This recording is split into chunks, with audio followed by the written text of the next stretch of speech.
सेवा जोहार। मैं देवरावन भलावी, जिला छिंदवाड़ा से। आज इस वीडियो के माध्यम से मैं ये जानकारी देना चाहता हूं कि मैंने महामहिम राष्ट्रपति महोदय को एक आवेदन दिया था कि 5वीं अनुसूचित क्षेत्र जो है किस तरीके से खत्म हो रहा है। आज आदिवासी जो अंचल क्षेत्र है वहां पर लगातार बांध बन रहा है। बहुत सारे कोयलांचल क्षेत्र निकलने की वजह से वो एरिया से जो आदिवासी समुदाय है उनको किसी अन्य जगह विस्थापित कर दिया जाता है।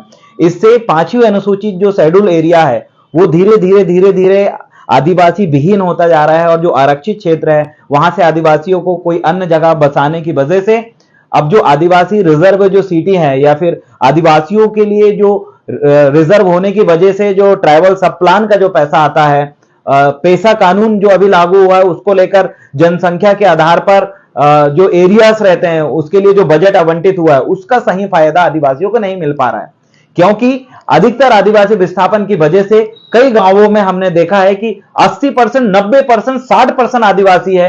वो गांव रिजर्व होना चाहिए था, एसटी रिजर्व होना चाहिए था, वहां पर भी पैसा कानून लागू होना चाहिए था, लेकिन ऐसा नहीं हुआ है। कारण क्या है? जातिगत जनगणना ना होने की वजह से इसका सही तरीके से आकलन नहीं लगा पा रहे हैं कि किस एरिया में कितने आदिवासी निवास करते हैं और कौन सी एरिया को अधिसूचित क्षेत्र, 5वीं अनुसूचित क्षेत्र घोषित करना चाहिए था। ये चीजें जनसंख्या जातिगत जनगणना ना होने की वजह से हुआ। छिंदवाड़ा जिले के अंदर पांडुरना एरिया है, देवास के अंदर भी कई एरिया, पूरे मध्य प्रदेश में और मैं कहूं तो पूरे देश में कई ऐसे क्षेत्र हैं, कई ऐसी तहसीलें हैं जहां पर 90% आदिवासी रहता है, 80% आदिवासी रहता है। कई ऐसे गांव हैं जहां 60%, 70% आदिवासी रहता है, लेकिन वो रिजर्व नहीं है क्योंकि शेड्यूल एरिया में विस्तार नहीं हो पा रहा है। और ये बहुत चिंतन का विषय है क्योंकि जो बजट आ रहा है जिस एरिया के लिए आता है वहां जब आदिवासी ही नहीं रहता तो किस आधार पे, कि कौन सी जनगणना के आधार पे बजट आवंटित हो रहा है, ये बहुत चिंतन का विषय है।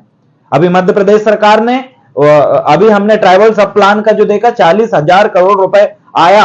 अब वो पैसा कहां खर्च हुआ? जब आदिवासियों की जनसंख्या जब कैलकुलेट ही नहीं हो पाई है, जब ट्राइबल एरिया से आदिवासी विस्थापित हो गया है और जो पैसा आया क्या वो वहां खर्च होना चाहिए जहां पर? अब बताइए, आज यहां पर माचावड़ा डैम छिंदवाड़ा जिले के अंदर बना है। कई ऐसा एरिया है जो 5वीं अनुसूचित क्षेत्र में जो ऊपरी एरिया जो आना चाहिए था वहां से आदिवासी विस्थापित हो गए। अब वहां के लिए बजट जारी होगा, क्या पानी में वो बजट खर्च होगा? मेरा ये मानना है और मैं जो लगातार जो आवेदन दिया हूं, मैंने आवेदन सिर्फ इसलिए दिया हूं कि अनुसूचित क्षेत्र में वृद्धि होनी चाहिए।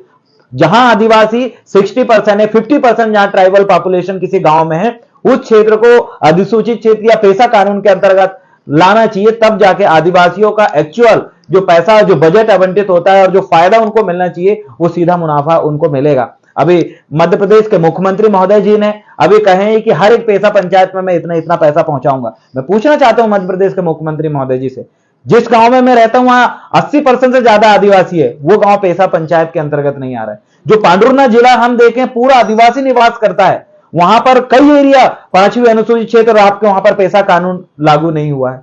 ये जो अनियमितताएं हैं जिससे आदिवासी समुदाय को जो फायदा मिलना चाहिए था वो फायदा नहीं मिल पा रहा है। और इसके लिए, और जब भी बात आएगी अधिसूचित क्षेत्र को बढ़ाने के, 5वीं अनुसूचित क्षेत्र में विस्तार की या पैसा पंचायत वाले एरिया की बढ़ाने की, तो सबसे पहले आपको यह देखना पड़ेगा कि वहां ट्राइबल पॉपुलेशन कितनी है। और ये तब पता चलेगा जब जनगणना होगी।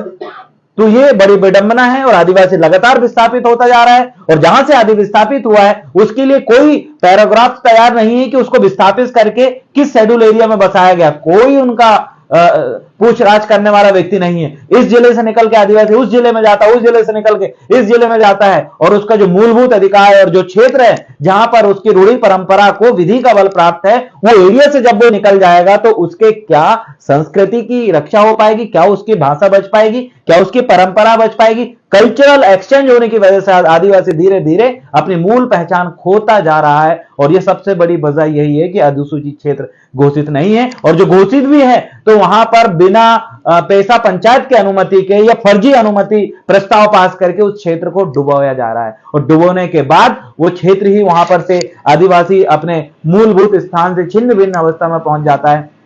ये बहुत चिंता का विषय है। इसलिए मैं ये निवेदन कर रहा हूं आज इस वीडियो के माध्यम से और मेरे ज्ञापन आवेदनों के माध्यम से लगातार मैंने निवेदन किया, मुख्यमंत्री जी से निवेदन किया, प्रधानमंत्री जी को लेटर लिखा, महामहिम राष्ट्रपति महोदय को लिखा, महामहिम राज्यपाल को मैंने लेटर लिखा। उन लेटरों का मेरे पास जवाब नहीं आया, लेकिन मैं यही सवाल आज भी मैं पूछ रहा हूं कि अनुसूचित क्षेत्र में वृद्धि क्यों नहीं हो रही है? जहां 50% आदिवासी रहता है उसको पेशा कानून के दायरे में उस गांव को क्यों नहीं लाया जा रहा है? या जिन क्षेत्रों में कई ऐसी तहसील है जहां आदिवासी पूरा 80%, 50% से ज्यादा निवास कर रहा है, उन क्षेत्रों को 5वीं अनुसूचित क्षेत्र घोषित क्यों नहीं किया जा रहा है? और ये कब होगा?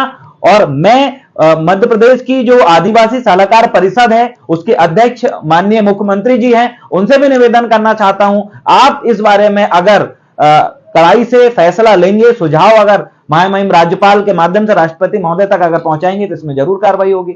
हाँ, इसमें कार्रवाई होगी। धारा 244 के अंतर्गत जो जनजातीय प्रकोष्ठ के जो पदाधिकारियों की नियुक्ति हुई है, जिनकी 1.5-2 लाख रुपए पेमेंट है और जिनका काम स्पेशली राज्य सरकार को आदिवासी मामलों संबंधित सूचनाएं, जानकारी देने का जो काम है, आज बताइए वो जनजातीय प्रकोष्ठ के जो पदाधिकारी है उनके द्वारा क्या काम किया जा रहा है?